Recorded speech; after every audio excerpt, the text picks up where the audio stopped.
सभी को नमस्कार दोस्तों। आज मैं आपके लिए लाया हूँ मध्यकालीन भारत के इतिहास से संबंधित 100 अति महत्वपूर्ण प्रश्न। ये प्रश्न उन सभी प्रतियोगी परीक्षाओं के लिए आवश्यक हैं जिनमें सामान्य ज्ञान से संबंधित प्रश्न पूछे जाते हैं, जिनमें भारतीय इतिहास से संबंधित प्रश्न आते हैं। तो चलिए चलते हैं, आज हम मध्यकालीन भारत के इतिहास से संबंधित प्रश्नों को विस्तार से समझते हैं और याद करने का प्रयास करते हैं। इस वीडियो को आप ध्यान से पूरा देखोगे, सुनोगे तो आपको ये 100 प्रश्न याद हो जाएंगे। चलिए चलते हैं। पहला प्रश्न है, भारत पर आक्रमण करने वाला प्रथम मुस्लिम शासक कौन था?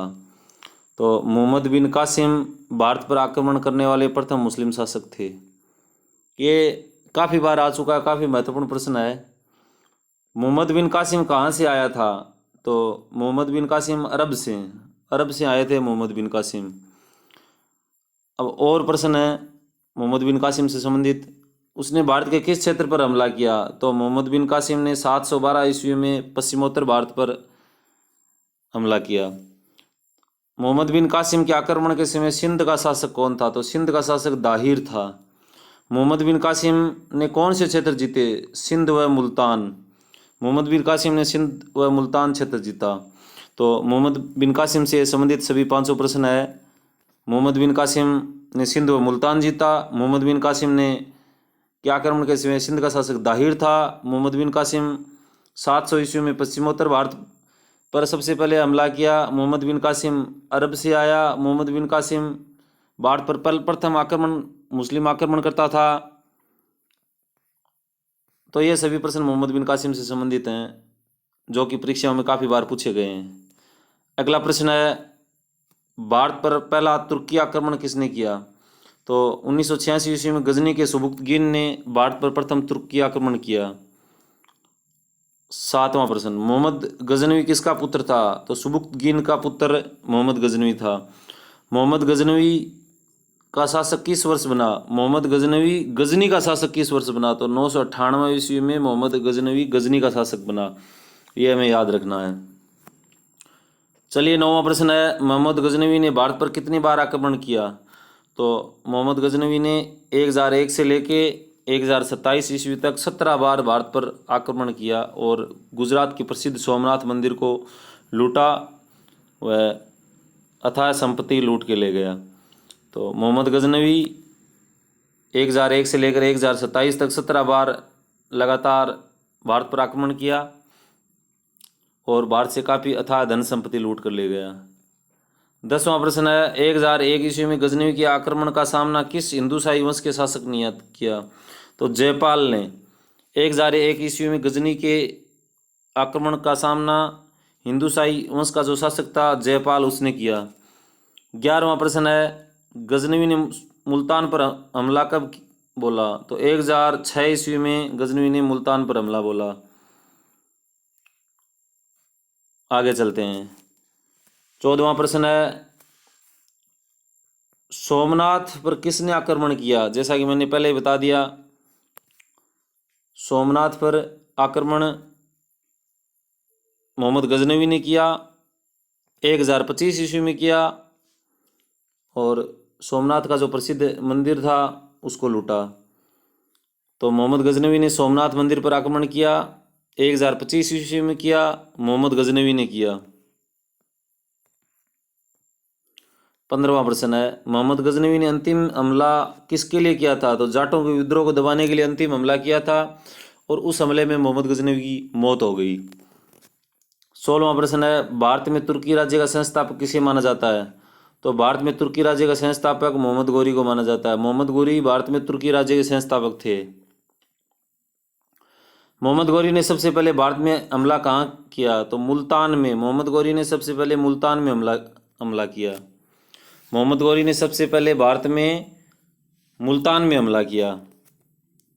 18वां प्रश्न है, मुल्तान पर आक्रमण के समय किस शासक के हाथों उसे हार का मुंह देखना पड़ा? तो मुल्तान पर आक्रमण के समय गुजरात के शासक मूलराज थे, उनसे हार का सामना करना पड़ा। त्राइन के प्रथम युद्ध 1191 ईस्वी में मोहम्मद गौरी को किसने हराया? तो त्राइन का प्रथम युद्ध 1191 में लड़ा गया। मोहम्मद गौरी और पृथ्वीराज चौहान के मध्य लड़ा गया, जिसमें पृथ्वीराज चौहान ने मोहम्मद गौरी को हरा दिया। और 1192 ईस्वी में फिर मोहम्मद गौरी ने पृथ्वीराज चौहान पर हमला किया और जीत हासिल की। तो 1191 ईस्वी में पृथ्वीराज जीते और 1192 में मोहम्मद गौरी जीते। और पृथ्वीराज चौहान को बंदी बनाकर मोहम्मद गौरी अफगानिस्तान ले गया। चंदावर के युद्ध जो 1194 ईस्वी में हुआ, मोहम्मद गौरी ने किसे हराया? तो कन्नौज के गढ़वाल शासक जयचंद को चंदावर के युद्ध में मोहम्मद गौरी ने हराया।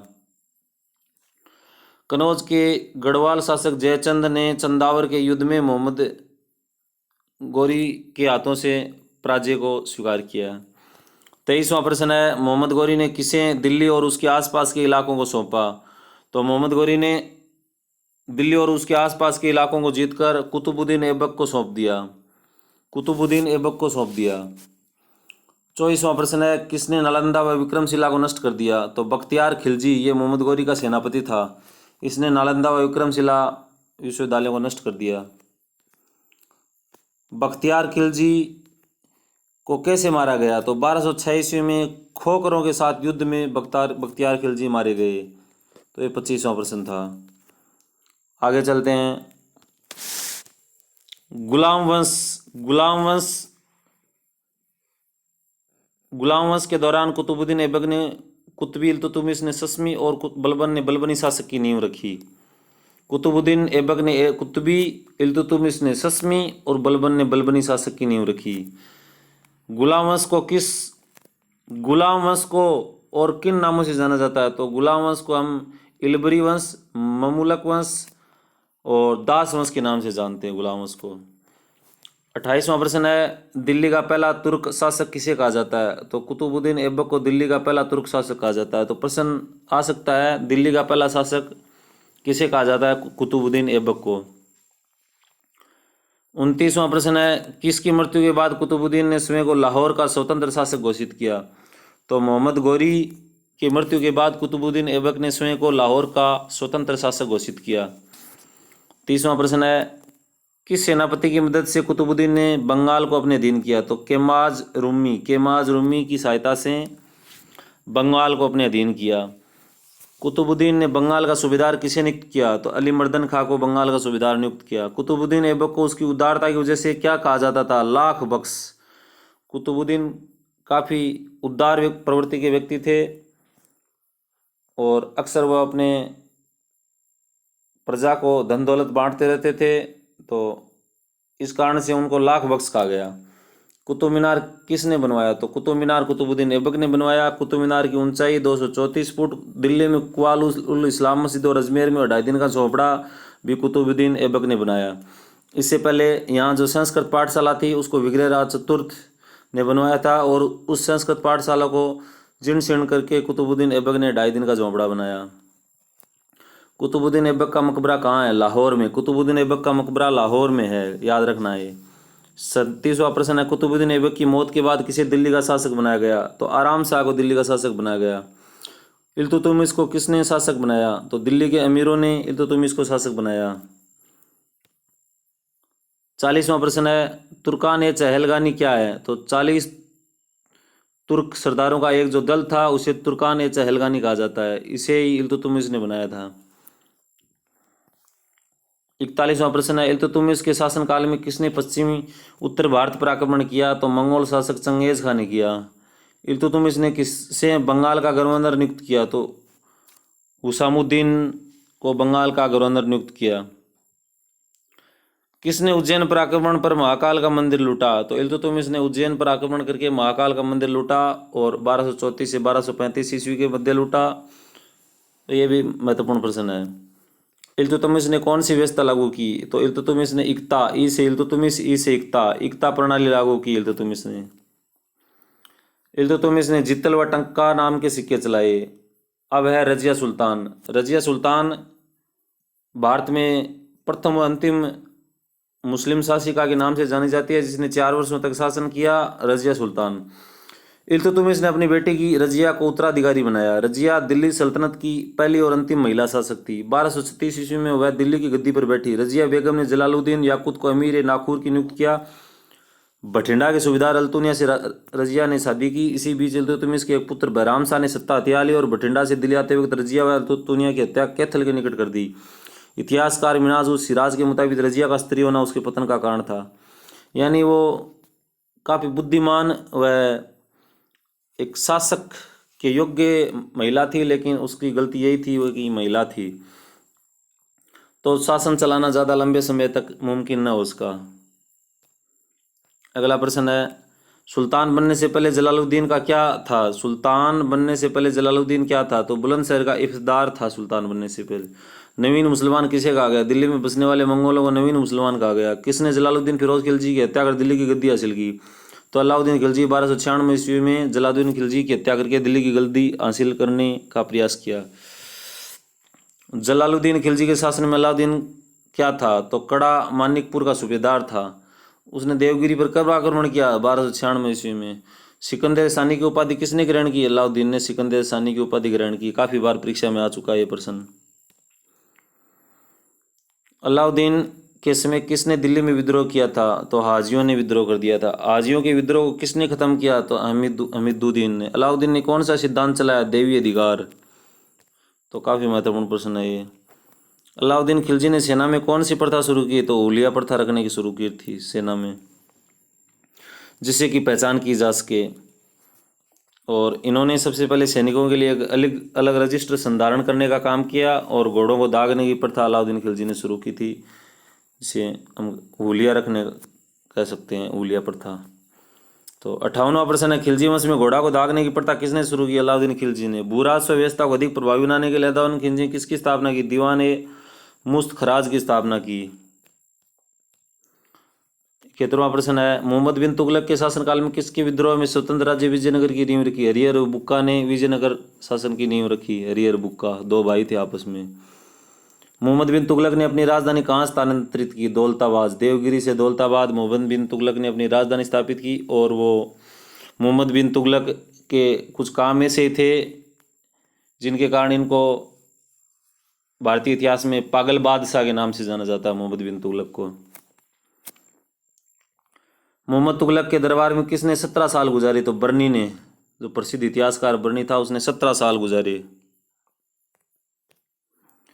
74वां प्रश्न है, कृषि के विकास के लिए मोहम्मद बिन तुगलक ने किस विभाग की स्थापना की? दीवान ए कोई विभाग की स्थापना की। मोहम्मद बिन तुगलक ने किस चीन के शासक तोगन तिमूर के दरबार में अपना राजदूत बनाया? Ibn Battuta. मोहम्मद बिन तुगलक को मानसिक रूप से विक्षिप्त किसने माना? ब्रिटिश इतिहासकार एल्फिस्टन ने पागल बादशाह कहा।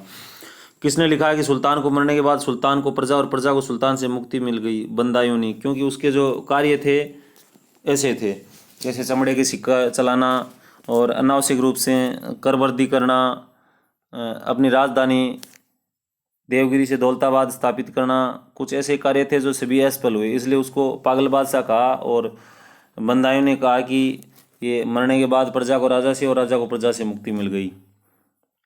78वां प्रश्न है, किस चीनी शासक ने 1341 ईस्वी में मोहम्मद बिन तुगलक के दरबार में अपना राजदूत भेजा? तो तोगन तिमूर को भेजा। मोहम्मद बिन तुगलक की मृत्यु कहाँ हुई? थट्टा में। ये मिलान करने से संबंधित प्रश्न आ जाता है। मोहम्मद बिन तुगलक के बाद दिल्ली का शासक कौन बना? फिरोज शाह तुगलक। मोहम्मद बिन तुगलक के बाद दिल्ली का शासक फिरोज शाह तुगलक बना।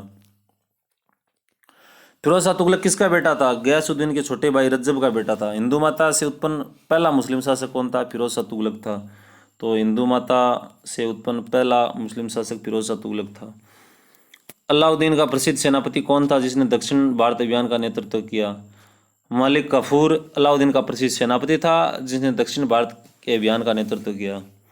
61वां प्रश्न, अलाउद्दीन के दरबारी कवि कौन थे? अमीर खुसरो थे। सितार और तबले के आविष्कार का श्रेय अमीर खुसरो को दिया जाता है।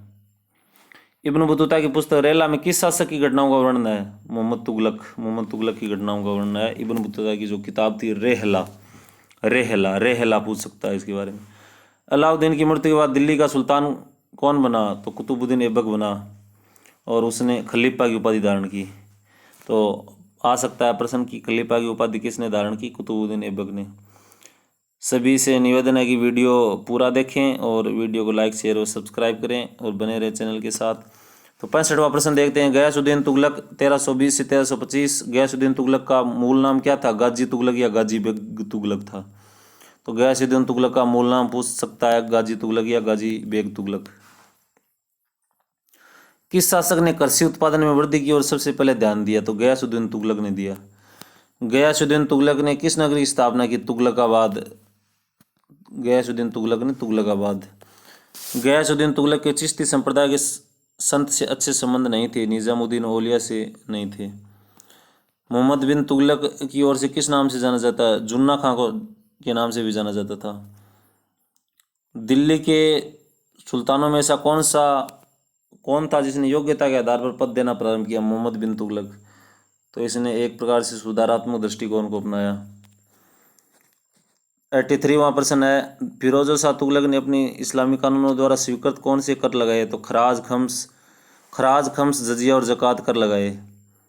गरीबों की सहायता के लिए फिरोज शाह ने किस विभाग की स्थापना की? दीवान खैरात नामक दान विभाग की स्थापना की गरीबों की सहायता के लिए फिरोज शाह ने। सिंचाई की सुविधा के लिए फिरोज शाह तुगलक ने कितने नहर बनवाए? तो 5 नहर बनवाए। फिरोज शाह ने कितनी कृत्रिम झीलों का निर्माण करवाया? तो 30। फिरोज शाह ने किस नाम के सिक्के चलाए? अदुधा, विख और संसगानी। ये भी महत्वपूर्ण प्रश्न है। किसने सैन्य सेवा को वंशानुगत बनाया? तो फिरोज शाह तुगलक ने बनाया। फिरोज शाह ने कहाँ से अशोक स्तंभ मंगवाकर फिरोज शाह कोटाला में स्थापित करवाया? तो मेरठ व टोपरा में। और दिल्ली का जो क्रिकेट स्टेडियम था फिरोज शाह कोटला मैदान, उसको अब अरुण जेटली स्टेडियम के नाम से जाना है। तो ये भी फिरोज शाह कोटला से संबंधित है। फतवा जहांदारी और तारीख फिरोज शाही की रचना किसने की? तो बर्नी ने की। ये बर्नी की जो विश्व प्रसिद्ध बुक है फतवा जहांदारी और तारीख फिरोज शाही, इतिहासकार बर्नी। फिरोज शाह तुगलक ने अपनी आत्मकथा किस नाम से लिखी? फतवाहात फिरोज शाही। फिरोज शाह तुगलक ने अपनी आत्मकथा लिखी, उसका नाम था फतवाहात फिरोज शाही। तुगलक वंश का अंतिम शासक कौन था? तो नासिरुद्दीन मोहम्मद तुगलक तुगलक वंश का अंतिम शासक था। किसके शासनकाल में 1398 ईस्वी में तैमूर ने दिल्ली पर आक्रमण किया? तो नासिरुद्दीन मोहम्मद तुगलक किया था काल में। तैमूरलंग ने भारत पर आक्रमण कब किया? तो 1398 ईस्वी में तैमूरलंग ने भारत पर आक्रमण किया। और 95वां प्रश्न है, तैमूरलंग ने किसे सुल्तान लाहौर को दीपालपुर का शासक नियुक्त किया? तो खिज खां को। तैमूरलंग ने कितने दिनों तक दिल्ली को लूटा? 15 दिनों तक। विजयनगर साम्राज्य की स्थापना हरिहर व बुक्का ने की। हरिहर बुक्का ने किसकी मदद से विजयनगर साम्राज्य की स्थापना की? अपने गुरु विद्याधरण्य की सहायता से। संगम वंश 1336 से 1485 तक रहा। विजयनगर का पहला शासक हरिहर प्रथम था। हरिहर के बाद गद्दी पर कौन बैठा? बुक्का। किसने तुंगभद्रा नदी पर बांध बनवाया? देवराय प्रथम ने। देवराय प्रथम ने अपनी पुत्री की शादी किससे की? बहमनी राजा फिरोज शाह से। हरिविलासम की रचना किसने की? तेलुगु कवि श्रीनाथ ने। महानाटक सुधा निधि और ब्रह्मसूत्र का टीका किसने लिखा? देवराय ने। किसने दहेज प्रथा को असंवैधानिक घोषित किया? देवराय द्वितीय ने। तो ये भी काफ़ी महत्वपूर्ण प्रश्न है। तो आज हमने कुल मिला के 106 प्रश्नों को जाना। और इन 106 प्रश्नों को अगर आप वीडियो को 2 बार, 1 बार या 3 बार देखोगे, रोक के देखोगे, तो ये 106 प्रश्न आपको मध्यकालीन भारतीय इतिहास से संबंधित एकदम से क्लियर हो जाएंगे। तो इसी तरह चैनल के साथ बने रहें और अपना प्रेम बनाए रखें। Thank you.